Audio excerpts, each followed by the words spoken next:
Hello. আশা করি আপনারা সকলেই ভালো আছেন। দেওয়ালি, ধনতেরাস এগুলো এসে যাচ্ছে, তাই আমি ভাবলাম কি একটা ভিডিও দিই যেটা আপনাদের সকলের উপকারে লাগতে পারে।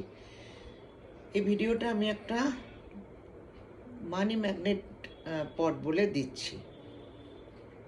এটা আপনারা দেখুন, করুন। অনেকেই করে খুব লাভ পেয়েছে।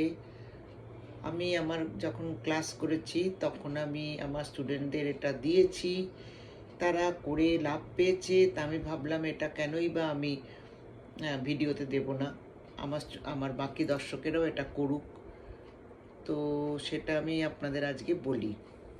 একটা আমার স্টুডেন্টদের এক্সপিরিয়েন্স আমি পোস্ট করেছি আগের ভিডিওতে, আশা করি আপনাদের ভালো লেগেছে। যদি কেউ না দেখে থাকেন তাহলে সেটা দেখুন।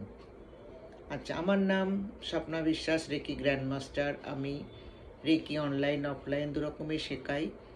যার দরকার হবে সে আমার সঙ্গে কন্ট্যাক্ট করে নেবেন। এটা আমার হোয়াটসঅ্যাপ নাম্বার এবং ফোন নাম্বার 9748635831। আপনি কলও করতে পারেন, হোয়াটসঅ্যাপও করতে পারেন, আপনি জবাব পাবেন। আপনার যদি অন্য কোনো জিনিসও জানতে ইচ্ছে করে বা হিলিংয়ের কাজও করাতে ইচ্ছে করে তাহলেও কথা বলতে পারেন। এখন আমি আপনাকে মানি ম্যাগনেট পটটার কথা বলি। একটা ছোট ঘটি নেবেন, তামার ঘটি হলেও হবে, মাটির ঘটি হলেও হবে, ছোট, কোনো বড় নিতে হবে না। ওতে আপনি কি করবেন, 5 রকমের আনাজ ভরবেন। চাল, গম, ছোলার ডাল, মটর ডাল, মুগের ডাল, যেরকম 5 রকমের বাড়ির মধ্যেই সব পেয়ে যাবেন, বাড়ির কিচেনেই সব পেয়ে যাবেন। এরকম 5 রকমের আনাজ ভরবেন। ভরে মুখটা একটা লাল কাপড় দিয়ে ঢেকে একটা লাল কাপড়ের দড়ি সুতো দিয়ে বেঁধে দেবেন। এটা আপনি আপনার ঠাকুরের মন্দিরেও রাখতে পারেন, যেখানে আপনার ঠাকুরের মন্দির আছে বা আপনার ঠাকুর আছে, কিংবা আপনি এটা ইয়েতেও রাখতে পারেন, নর্থ ইস্ট কর্নারেও রাখতে পারেন, যেটাকে বলে ঈশান কোণ। কিছুই করতে হবে না, আপনি রাখবেন আর 11 বার কি 21 বার কি 16 বার আপনি ওম শ্রীং শ্রী নব লক্ষ্মীর যে কোনো মন্ত্র পাঠ করুন। যে কোনো মন্ত্র আপনার ইচ্ছে হলে পাঠ করুন, যে কোনো। যদি আপনার মনে হয় আপনার টাইম নেই, তা আপনি ইয়েতে চালিয়ে দিন, ইউটিউবে চালিয়ে দিন লক্ষ্মীর কোনো মন্ত্র। আজকাল তো সবই পাওয়া যায়, যেটা আপনার ইচ্ছে চালিয়ে দিন। ওটাকে রোজ ধূপধুনো দেখাবেন।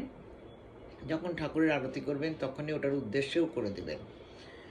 আপনি দেখবেন এটা প্রচণ্ড ভালো একটা আপনাকে টিপস দিলাম। এটা প্রত্যেকের কাজে লাগবে। এটা আপনার করবেন কবে, এই ধনতেরাস থেকে দেওয়ালির মধ্যে করে নেবেন, যে কোনো একদিন। 18, 19, 20-র মধ্যে একদিন করে নেবেন আর রাখবেন। ভাইফোঁটার পরে এটা তোলার দরকার নেই, এটা এভাবেই রেখে দেবেন।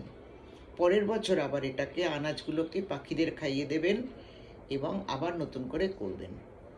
আশা করি আপনাদের ভালো লাগলো। যদি ভালো লাগে তো লাইক করবেন, যদি কোনো কোশ্চেন থাকে জিজ্ঞেস করবেন। আর ভালো লাগলে আপনার ফ্রেন্ডদের আপনারা এটাকে শেয়ার করুন।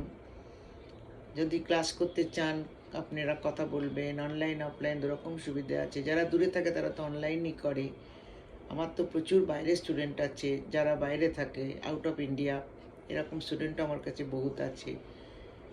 এখন আপনাদের বললাম যে আপনারা এটাকে শুনুন, এটা যারা পারবেন তারা করবেন। আপনার কোনো ঘটি বা ঘট কিনতে যেতে হবে না। আশা করি প্রত্যেকের বাড়িতে ঠাকুরের ঘরে একটা করে ছোট তামার ঘট থাকে।